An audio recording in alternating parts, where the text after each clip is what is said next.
আসসালামু আলাইকুম। Dhaka college online ক্লাসে স্বাগতম। আমি নাইলা আক্তার, ভূগোল ও পরিবেশ বিভাগ, ঢাকা কলেজ। আজকে আমি দ্বিতীয় বর্ষের জিওমরফোলজি বিষয়টির উপরে পড়াবো এবং আজকের বিষয় হচ্ছে সাইকেল অফ ইরোশন বা স্বাভাবিক ক্ষয়চক্র। এবং এই সাইকেল অফ ইরোশন বিষয়টা আমি উইলিয়াম ডেভিস মরিসের দেয়া তত্ত্বানুসারে পড়াবো। পৃথিবীতে ক্ষয়ক্রিয়া বিভিন্নভাবে সংঘটিত হয়। পৃথিবীর যে ভূমিরূপ বা ভূভাগ যেটা রয়েছে, সারা পৃথিবীতে এই ভূভাগের অনবরত একটি ক্ষয় ক্রিয়া চলতে থাকে, সবসময় চলতে থাকে। এবং এই ক্ষয়ক্রিয়া কিন্তু বিভিন্ন পরিবেশে বিভিন্নভাবে হয়। যেমন নদী দ্বারা ক্ষয়ক্রিয়া সংঘটিত হয়, হিমবাহ দ্বারা ক্ষয়ক্রিয়া সংঘটিত হয়, বায়ু দ্বারা ক্ষয়ক্রিয়া সংঘটিত হয়। এভাবে পৃথিবীর এক এক ধরনের ভূমিরূপের উপরে এক একটা ক্ষয়ক্রিয়ার কার্য পরিচালিত হয়।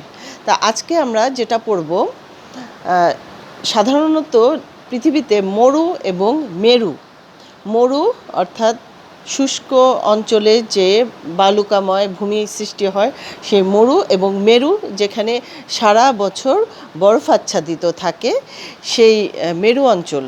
এই দুটা অঞ্চল ব্যতীত সারা পৃথিবীতে ক্ষয়ক্রিয়ার জন্য বা ভূমিরূপের পরিবর্তনে যে ক্ষয়ক্রিয়া সবচেয়ে বেশি সক্রিয়, সেটা হচ্ছে নদী। তা এবং নদীর এই ক্ষয়ক্রিয়াকেই বলা হয় স্বাভাবিক ক্ষয়ক্রিয়া। এবং এই নদীর মাধ্যমে যে ক্ষয়ের যে একটা প্রক্রিয়া সৃষ্টি হয়, সেটাকে বলা হয় ক্ষয়চক্র, স্বাভাবিক ক্ষয়চক্র। নদীর এই স্বাভাবিক ক্ষয়চক্রকে সর্বপ্রথম বিজ্ঞান ভিত্তিকভাবে পর্যালোচনা করেন আমেরিকান ভূবিজ্ঞানী উইলিয়াম মরিস ডেভিস। এবং তার দেয়া সেই ক্ষয়চক্র সারা পৃথিবীতে অত্যন্ত সমাদৃত হয়েছিল তৎকালীন সময়ে, এবং এটার গুরুত্ব বর্তমানেও গুরুত্ব বহন করে। তো উইলিয়াম মরিস ডেভিস 1899 সালে তিনি এটা পর্যায়ক্রমে 1889 থেকে শুরু করে পর্যায়ক্রমে 1899 সালে তিনি প্রকৃতভাবে এই তত্ত্বটার প্রকাশ করেন। তা আমরা দেখি যে ডেভিস এই স্বাভাবিক ক্ষয়চক্র প্রক্রিয়া বুঝাতে যে কি বিষয় অবতারণা করেছেন, আমরা মূল তত্ত্বে চলে যাই। তো ডেভিস প্রথমত এই যে ক্ষয়চক্রটা সংগঠিত হবে, সেটাকে উনি একটা ক্ষয়চক্র সংগঠনের আগে কয়েকটা পূর্ব শর্ত জুড়ে দিয়েছিলেন, যে এই শর্তগুলো পূরণ হলেই শুধু এইভাবে নদী ক্ষয়চক্র প্রক্রিয়া সংগঠিত হয়।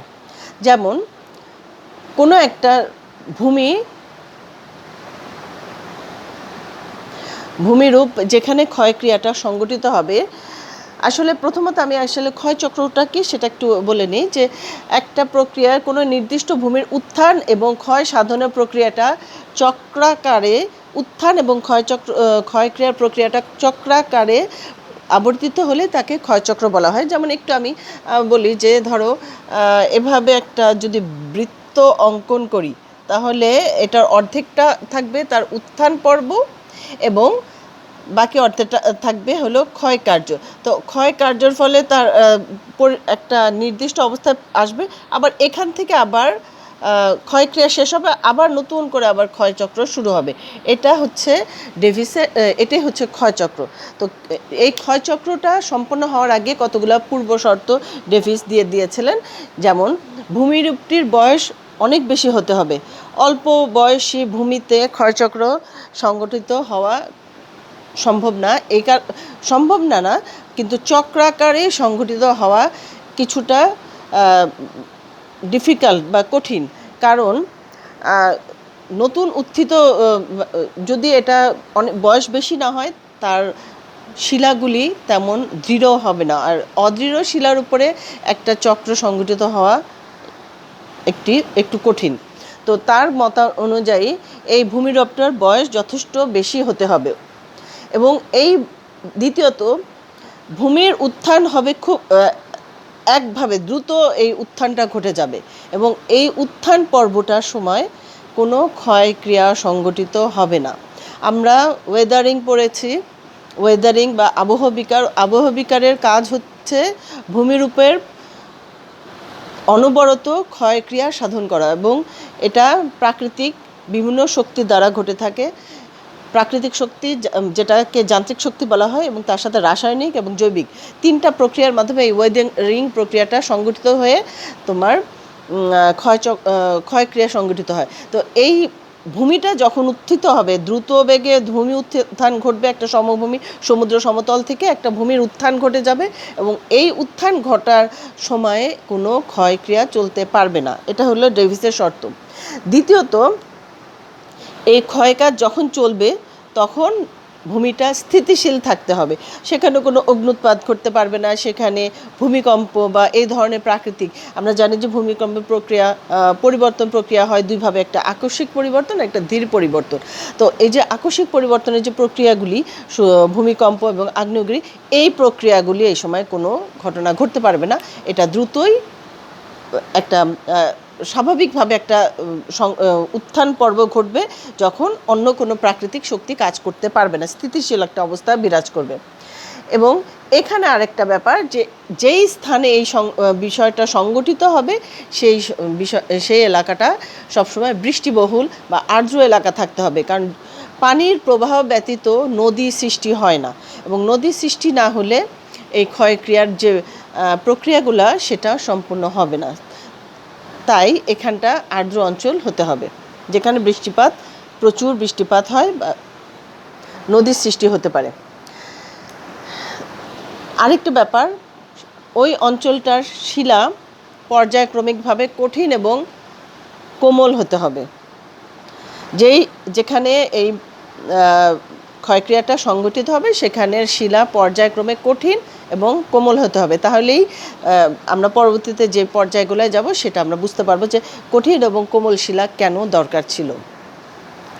তৃতীয়ত, এটার উত্থান বিষয়টা সমুদ্র সমতল থেকে একদম লম্বভাবে হবে, এভাবে হবে না, লম্বভাবে উত্থানটা এরকম করে সংঘটিত হবে, যেমন একটা পাহাড় সোজাসুজি উঁচু এরকম এইভাবে হতে হবে।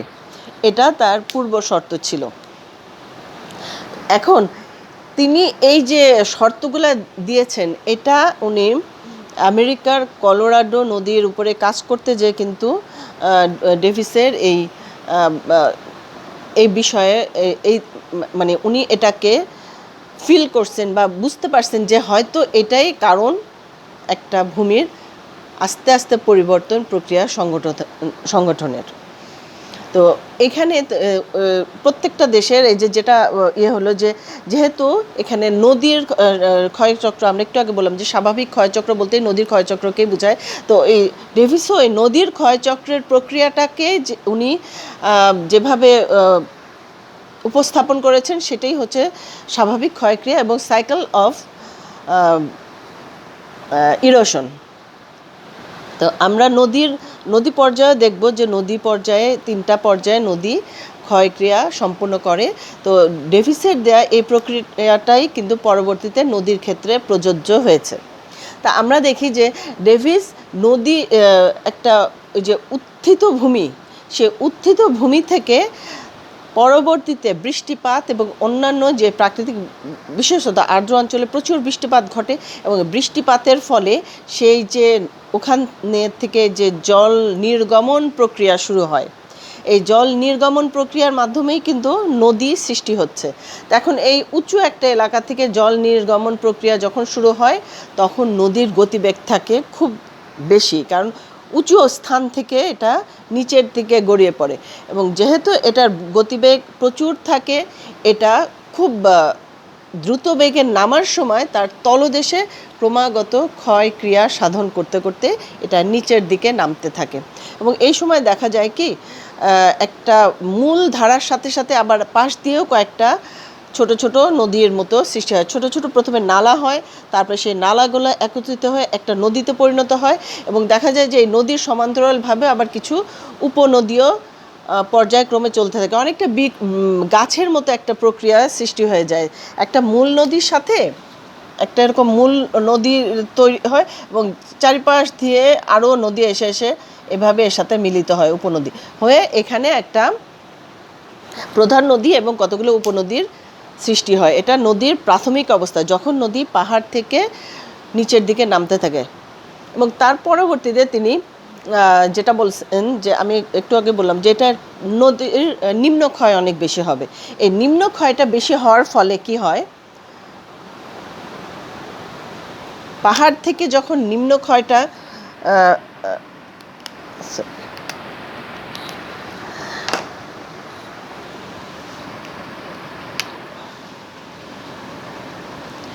নিম্নক্ষয়টা মানে উঁচু একটা স্থান থেকে, অনেক উঁচু একটা স্থান থেকে, এটা প্রথমত এটা কিন্তু উঁচু স্থান, এখান থেকে যখন নিচের থেকে নামতে থাকে, উঁচু স্থান আস্তে আস্তে নামতে থাকে নিচের দিকে, এটা নিম্নক্ষয় করতে থাকে।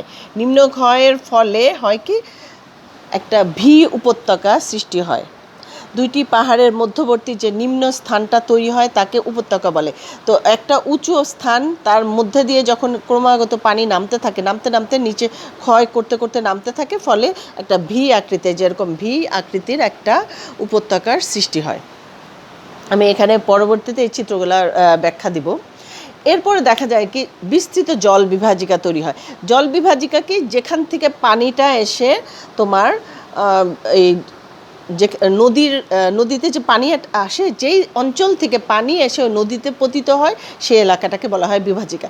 তো তখন দেখা যায় কি, যখন নিম্নক্ষয় হয় তখন নদীর ওই যে নালাটা বা নদীর যে গতিপথ দিয়ে যেখানে এসে পানিটা পড়ে, অনেক চারিপাশে অনেক বিস্তৃত এলাকা থাকে, একটা উঁচু অনেক বিস্তৃত এলাকা থেকে পানি এসে ওই নিম্ন এই অংশটার মধ্যে পানিটা আস্তে আস্তে পতিত হয় এবং আস্তে আস্তে এটা পানিটা নিচের দিকে গড়িয়ে নামতে থাকে। তো তখন হয় কি, যে এখানে আমি একটু এঁকে রাখছি, যে বারে বারে কলমগুলো ডিস্টার্ব করতেছে। এই যে দেখো, একটা ভি উপত্যকা সৃষ্টি হয়েছে, পাশাপাশি কয়েকটা, এই যে এখানে যেমন পাশাপাশি কয়েকটা এলাকা থাকে। তো এই জায়গাটা হচ্ছে সেই জল বিভাজিকা, এখান থেকে পানি গড়িয়ে এখানে পড়ে। তো এই জায়গাটা, এগুলো হচ্ছে ভি উপত্যকা এবং এই অঞ্চলটা হচ্ছে জল বিভাজিকা, যেখানে থেকে পানি নদীতে পতিত হয়। তো দেখো এখানে ভি উপত্যকা, ক্রমান্বয়ে এটা আরও কিছু দূর পর্যন্ত এটা নিম্নক্ষয় করতে থাকে। একটা সময় হয় কি, তো বিস্তৃত জলবিভাজিকা, তো এই একটা সময় দেখা যায় কি, যে এই যে অঞ্চলটাতে যেখানে তোমার নদীর প্রাথমিক অবস্থা, আমি প্রাথমিক অবস্থা যেটা, সেটাকে যৌবন অবস্থা বলা হয়েছে। এবং আমি একটু ফার্স্টে একটু বলে নিই, প্রথমে বলা হয়নি আরেকটা কথা, যে উনি নদীর এই ইয়েকে 3টা পর্যায়ে বিভক্ত করছেন: যৌবন অবস্থা, পরিণত অবস্থা এবং বার্ধক্য অবস্থা। হ্যাঁ, এই ইরোশনটা সংগঠনের জন্য 3টা পর্যায়ে তিনি ভাগ করেছেন। এই পূর্ব শর্তগুলা যেটা, সেই পূর্ব শর্ত পূরণের পরে এই 3টা পর্যায়ে নদী ক্ষয়ক্রিয়া করে: যৌবন অবস্থা, পরিণত অবস্থা, বার্ধক্য অবস্থা। যৌবন অবস্থা মানে যখন একদম নদী একদম সর্বোচ্চ তার গতি সম্পন্ন থাকে, সেটাই হচ্ছে মানে যৌবনে বলে না, অনেক বেশি শক্তিশালী মানুষের ক্ষেত্রে যেরকম, সেরকম নদীরও যখন উৎপত্তি লাভ করে, উঁচু থেকে নামে, তার শক্তিটা অনেক বেশি থাকে, খুব দ্রুত নিচে নামে, সেজন্য আর কি যৌবন অবস্থা। তো এই যে যৌবন অবস্থার যে বিষয়গুলো বললাম, তো এইখানে দেখা যায় যে যৌবন অবস্থায়, যে এটা যদি আমি মনে করি যে উঁচু অবস্থা থেকে নিচের দিকে নামছে, এই যে যৌবন অবস্থায় কি হয়, নদীর এই যে উপত্যকা এবং শীর্ষদেশ, এই দুটার মধ্যে আপেক্ষিক উচ্চতা সবচেয়ে বেশি থাকে, কারণ তখন তো শুধু নিচে ক্ষয় করতে করতে নামে, তাই আপেক্ষিক উচ্চতা এই সময় সবচেয়ে বেশি থাকে। তো এরপরে যখন এটা কিছুটা নেমে যায়, আরও কিছুটা ক্ষয়ক্রিয়া সম্পন্ন হয়, ক্ষয়ক্রিয়া সম্পন্ন হতে হতে তখন কি হয়, নদীর দ্বিতীয় অবস্থায় চলে যায়। তখন মানে নদী পুরোপুরি তৈরি হয়ে গেছে, পরিণত অবস্থা, এটা একদম পরিপূর্ণ নদী। তো এই পরিপূর্ণ নদীতে দেখা যায় যে নদীর বিস্তার অনেক বেশি হয়ে যায়। আস্তে আস্তে নদীর প্রথমে সংকীর্ণ নদী থাকে, এটার দ্বিতীয় পর্যায়ে দেখা যায় কি এটা আস্তে আস্তে পার্শ্ব ক্ষয় শুরু করে, শুধু নিম্ন ক্ষয় না, পার্শ্ব ক্ষয় শুরু করে। এবং এই পাশে ক্ষয় হতে হতে হয় কি এই যে জল বিভাজিকা সেই জায়গাটা কিন্তু একটু সংকীর্ণ হয়ে যায়। সংকীর্ণ হয়ে যাওয়ার ফলে কি হয়, আস্তে আস্তে এই জায়গাটা অনেকটা বন্ধুর এলাকায় তৈরি হয়। এই যে জল এই ইউ আকৃতির উপত্যকা, আবার এরকম ইউ আকৃতির উপত্যকা, এরকম ফলে হয় কি এই যে জল যেখান থেকে পানি আসতো সেই এলাকাটা কেন হয়, তখন নদীর নিম্ন ক্ষয়ের সাথে সাথে পার্শ্ব ক্ষয় দুইটাই একসাথে করতে থাকে। ফলে সে সময় দেখা যায় কি নদীর উপত্যকার আকৃতিটা হয়ে যায় অনেকটা ইউ এর মতো। প্রথমে ছিল ভি এর মতো, এখন অনেকটা ইউ আকৃতির উপত্যকার সৃষ্টি হয়। এবং কি হয় তখন প্লাবন সমভূমি তৈরি হয়। কেন প্লাবন সমভূমি বলতে বোঝায় যে নদী দ্বারা যে পলি বাহিত হয়। পলি কোনটা, ওই যে ওয়েদারিংয়ের মাধ্যমে যে পাহাড়ে যে শিলাচূর্ণ হয় সেগুলা যখন পানি দ্বারা বাহিত হয়ে নিম্নাঞ্চলে জমা হয়ে যে সমভূমি তৈরি করে তাকেই তো বলে প্লাবন সমভূমি। তো এই সময় দেখা যায় কি উপত্যকায় প্লাবন সমভূমিও তৈরি হয়। দুদিকে পর্বতের মতো তৈরি হয় এবং মাঝখানে একটা উপত্যকা তৈরি হয় এবং এখানে প্লাবন সমভূমি, মানে এই জায়গাটা একটু বিস্তার লাভ করে তো এই জায়গা এখানটায়, ফলে একটা প্লাবন সমভূমি তৈরি হয়। এবং এই সময় দেখা যায় কি নদী যদি কোনো কঠিন শিলা, যে একটু আগে যেটা শর্ত বলেছিলাম যে কোমল শিলা এবং কঠিন শিলার পর্যায়ক্রমিকভাবে থাকতে হবে, এই কোমল এবং কঠিন শিলার পর্যায়ক্রমিকভাবে থাকার ফলে তখন দেখা যায় কি ওখানে নদীতে বাঁকের সৃষ্টি হয়। নদীর আর স্ট্রেট থাকে না, পাহাড় থেকে নামার পরেই পাহাড়ের ওই ইয়েটা কমে যায়, তো হাইটটা কমে যায়, তখন নদী তার শিলার কাঠিন্য এবং কোমলতার উপর ডিপেন্ড করে নদী আস্তে আস্তে একটা বাঁক তৈরি করে আবার আগায়, একটু বাঁক তৈরি হয় আবার আগায়, একটু বাঁক তৈরি হয়, এইভাবে আস্তে আস্তে।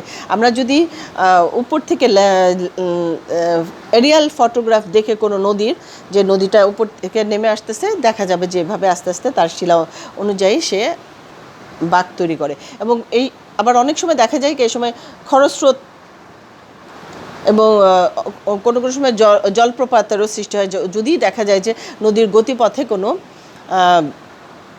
কঠিন শিলাস্তর থাকে, তখন অনেক সময় জলপ্রপাত বা খরস্রোতের সৃষ্টি হয়। তো এরপরে নদী আস্তে আস্তে বাঁকের সৃষ্টি করে, যখন করার পরে এটা মোটামুটি প্রায় একটু অনেকটাই নেমে আসে নদীর এই জায়গাটা, সেটা জল বিভাজিকাটা দেখো, এই যে মানে প্রথম অবস্থায় নদী কেমন থাকে, অনেক খাড়া থাকে আর এই জায়গাটা সংকীর্ণ থাকে। তারপরে এখানে আরেকটু চওড়া করে আমি দেখাতে পারতাম জল বিভাজিকা, মানে হাইটটা বেশি। তার পরবর্তীতে দেখো এখানে আস্তে করে আরেকটু নিচু হয়ে গেছে, এই জায়গাটা চওড়া হয়ে গেছে, এই জায়গাটাও চওড়া হয়ে যাচ্ছে আস্তে আস্তে দ্বিতীয় পর্যায়ে। এবং তৃতীয় পর্যায়ে হচ্ছে বার্ধক্য অবস্থা, মানে নদী পরিপূর্ণতা লাভ করে ফেলছে, এখন নদী আস্তে আস্তে তার শেষ সীমায় চলে যাবে, নদী মোহনায় চলে যেতে পারে বা তার মোটামুটি তৈরি হওয়া শেষ। এই সময় কি হয়, নদীর পার্শ্ব ক্ষয়টা আরও বেড়ে যায়, নিম্নক্ষয় হয় না বললেই চলে। সেই সময় হয় কি নদীর ওই যে স্রোতের সাথে সাথে সমস্ত কিছু পলি বহন করে আসতে আসতে তখন দেখা যায় কি তলদেশে ভরাট হয়ে যায়। তলদেশটা ভরাট হয়ে যায় কি হয়, নদীর মানে আস্তে আস্তে এই যে পাশের যে ভূমিগুলা এগুলো তো ক্ষয়ক্রিয়া চলতে থাকে এবং এই ক্ষয়ক্রিয়ার ফলে এটার বাহিত পদার্থগুলো ওই তলদেশে জমা হয়, তখন নদীর হয় কি পাশের ভূভাগটা আরও বেশি বিস্তৃত হয়ে যায়। এবং এই যে জল বিভাজিকার বিষয়গুলো ছিল, সেই জল বিভাজিকাগুলো আর তখন কোনো বিভাজিকার মতো কোনো কিছু থাকে না, ওটা কেমন হয় একটা ছোট ছোট ঢিপির মতো তৈরি হয়ে যায়, মধ্যে মধ্যে ছোট ছোট একটু ঢিপি, আর দেখা যায় পুরাটাই প্লাবন সমভূমির মতো হয়ে গেছে পরিণত অবস্থায়। আর এই প্লাবন সমভূমির মাঝখান দিয়ে সর্পিল আকারে নদী চলতে থাকে, মানে বিস্তৃত প্লাবন সমভূমি হয়, মাঝে মাঝে এই ছোট ছোট ঢিবির মতো ভূমি তৈরি হয় এবং মাঝখান দিয়ে নদীটা প্রবাহিত হতে থাকে সর্পিল আকারে। তো এই যে দেখো এরকম হয়ে যায়, এটা ক্ষয় হতে হতে হতে হতে এক সময় এরকম অবস্থায় পরিণত হয়, ছোট ছোট ঢিপি। এই জায়গাটাকে বলা হয় মোনাডঙ্ক। এটা হচ্ছে মোনাডঙ্ক বলা হয়, মানে কি এটা মরিস যখন এই জায়গাটা এই বিষয়টা সম্পর্কে এই তত্ত্বটা দেন, উনি তো কলোরাডো নদী এলাকার ওইখানটার উপরে এই কাজটা করেছেন। তো ওখানে যে লাস্ট অবস্থার একটা পাহাড় আছে, সেটাকে মানে এরকম ছোট ঢিবির মতো পাহাড় অবস্থান করছে, ওটার নাম হচ্ছে মোনাডং। ফলে এই অবস্থাটাকে ওইটার অনুসারেই এই বার্ধক্য অবস্থার এই ছোট ঢিবিকে মোনাডং নামে অভিহিত করা হয়। এখন এই যে তিনটা পর্যায়ে আস্তে আস্তে পরিণত হয়ে নদীর যে প্রক্রিয়াটা, এখন আমরা কিন্তু স্বাভাবিক ক্ষয়চক্রে বা স্বাভাবিক নদীর গতিধারা বা নদী পর্যায়ে যখন পড়ব তখন ঠিক এই অবস্থাটাই আমরা দেখি, যৌবন অবস্থা, পরিণত অবস্থা, বার্ধক্য অবস্থা, বা প্রথম পর্যায়ে, দ্বিতীয় পর্যায়ে এবং তৃতীয় পর্যায়ে। কিন্তু একটু পার্থক্য আছে, এটা সম্পূর্ণটাই নদীর ক্ষেত্রে প্রযোজ্য। কিন্তু সেটা যখন আমি দেখব যে একটা পাহাড় থেকে নদী প্রবাহিত হয়ে আস্তে আস্তে মোহনায় নদীর শেষ সীমায় চলে আসছে, আমরা এরকমই প্রক্রিয়া দেখি। আমরা যদি এখন আমাদের বাংলাদেশের ক্ষেত্রে এটা যদি আমি চিন্তা করি, আমি কিন্তু পড়াচ্ছি cycle of erosion of Davis, কিন্তু আমি এটা কম্পেয়ার করার জন্য, বোঝানোর জন্য বলছি। আমরা যদি বাংলাদেশের কথা চিন্তা করি, বাংলাদেশে যে নদীগুলি আছে, পদ্মা, মেঘনা, যমুনা, বড় নদীগুলোর কথাই বলি, এই নদীগুলো কিন্তু এখানে তার বার্ধক্য অবস্থা চলে আসছে।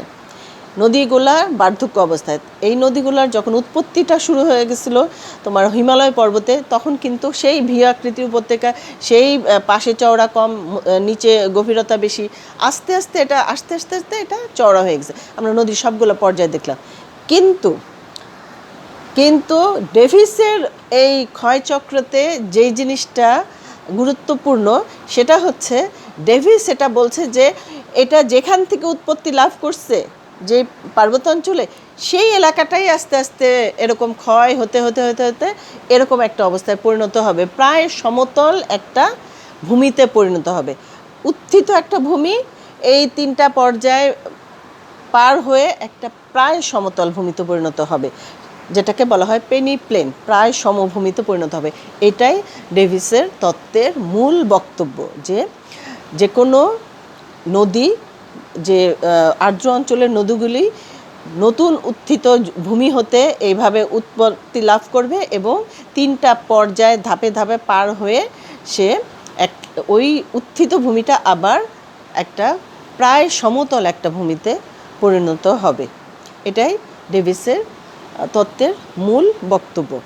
এখন আমরা তার বক্তব্য, এই যে তিনি যে তিনি যে তত্ত্বটা দিলেন, সে তত্ত্বটাকে আমরা মূল্যায়ন করে দেখি যে তত্ত্বটা আসলেই কতটা সঠিক, বা অনেকে বলে সমালোচনা হিসাবে, আমি সমালোচনা বলবো না, আমি মূল্যায়ন করে দেখি যে এটা আসলে ঠিক বা বেঠিক কিনা।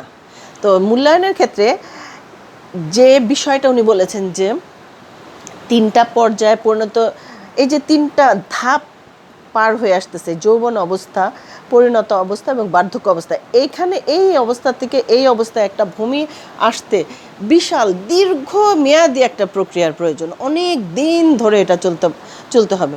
তো একটা সারা পৃথিবীতে আমরা দেখি যে ক্রমাগত প্রাকৃতিক পরিবর্তন ঘটতে থাকে, নানান ধরনের প্রক্রিয়ার মাধ্যমে প্রাকৃতিক পরিবর্তন ঘটতে থাকে। এখন যদি এই যে দীর্ঘমেয়াদী প্রক্রিয়া, এই দীর্ঘমেয়াদী স্থিতিশীল একটা অবস্থা বিরাজ করা আসলে সম্ভব না। দেখা যাবে মাঝপথে কোনো একটা প্রাকৃতিক একটা দুর্যোগ বা প্রাকৃতিক কোনো প্রক্রিয়া ঘটে যেতে পারে, একটা ভূমিকম্প ঘটলো বা একটা, তখন নদীর গতিপথ পরিবর্তন হয়ে যেতে পারে, ওই অবস্থায় একটা পাহাড় ধস ঘটতে পারে। এই যে এই প্রক্রিয়াটা, এটা কিন্তু তার তত্ত্বে উনি উল্লেখ করেন নাই, কিন্তু এটা তত্ত্বের একটা দুর্বল দিক। তারপরে আরেকটা বিষয় বলছেন যে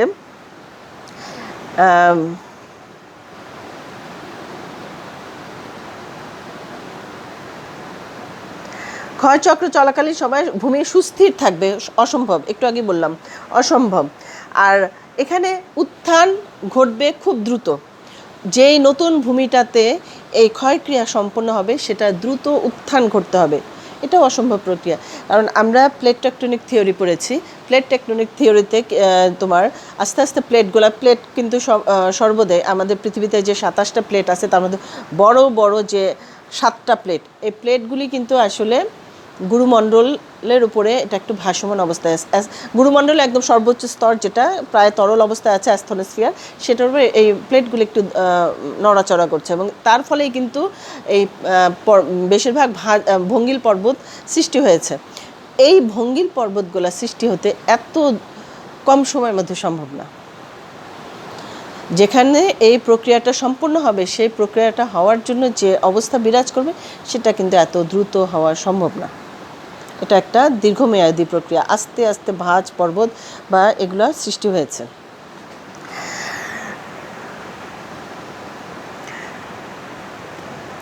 তো এই কারণে তিনি যে তার সমস্ত প্রক্রিয়া ঠিক আছে, কিন্তু এই সময়কাল দ্রুত উত্থান এবং দীর্ঘমেয়াদী ক্ষয়ক্রিয়া, তার যে এই যে বিষয়গুলা আসলে যদি আমরা চিন্তা করি তাহলে কিন্তু তার থিওরিটাকে আমরা গ্রহণ করতে পারি না। নদীর স্বাভাবিক ক্ষয়ক্রিয়া আছে, নদী পর্যায়ে আছে, সবই আছে, কিন্তু তিনি যে সাইকেলটার কথা বলেছেন সেটা আসলে বাস্তবের সাথে কতটুক যায় সেটা আসলে ভেবে দেখার প্রয়োজন আছে। তবে এটাও ঠিক, তিনি কিন্তু সর্বপ্রথম নদীর পর্যালোচনা করে এই ক্ষয়ক্রিয়াটার তত্ত্বটা উপস্থাপন করেছিলেন, যেটা অবশ্যই বিজ্ঞানসম্মত।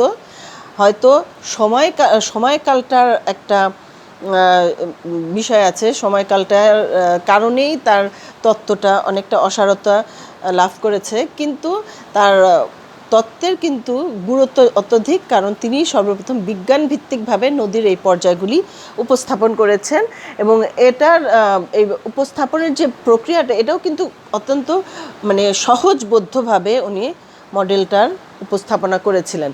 একটা সবচেয়ে মানে উনি যে বিষয়টা করছেন উপস্থাপনার ক্ষেত্রে, যে 3টা পর্যায়কে, যে এই ক্ষেত্রে এগুলাকে এই যে ক্ষয়ক্রিয়ার যে প্রক্রিয়া বা যৌবন অবস্থা, পরিণত অবস্থা, বার্ধক্য অবস্থায় যেতে যে কয়েকটা বিষয়ের উপর উনি গুরুত্ব আরোপ করেছেন, যে নিয়ন্ত্রক যেটাকে বলা হয় কন্ট্রোলিং পাওয়ার, এখানে কন্ট্রোল করেছে কি কি যে বিষয়। একটা হলো গঠন, যেই জায়গাটায় এটা ঘটবে সেখানকার ভাত চ্যুতি, শিলার গঠন, প্রবেশতা ইত্যাদির একটা বিষয় আছে।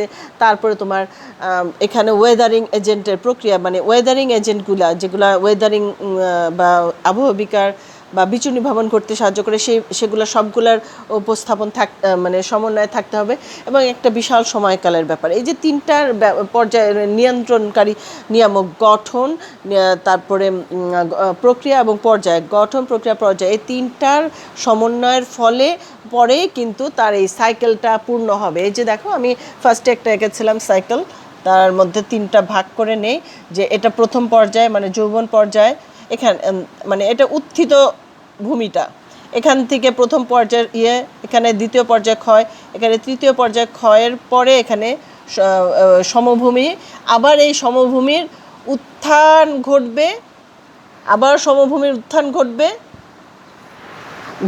এবং তারপর আবার এই ক্ষয়ক্রিয়া সংগঠিত হবে। এটাই তো বিষয়।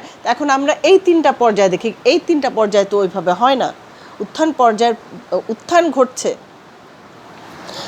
উত্থান ঘটে, কিন্তু উনি যেই প্রক্রিয়ায় উত্থানের বলছেন যে দ্রুত উত্থান করতে হবে, সেটা আসলে সম্ভব না।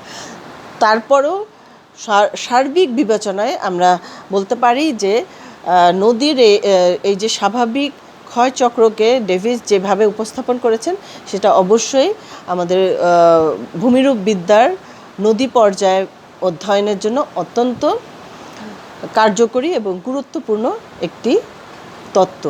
তো সবাই আশা করি এই তত্ত্বটা তোমরা বুঝতে পেরেছ। আমি তোমাদের সাফল্য কামনা করি এবং ছাত্ররা যেখানেই থাকো, যেখানে আছো, পড়াশোনার মধ্যে থাকো এবং ইনশাআল্লাহ সবাই সুস্থভাবে আছো এটাই আশা করি, এবং তোমরা পড়াশোনার মাঝে থাকো। ঠিক আছে, ধন্যবাদ।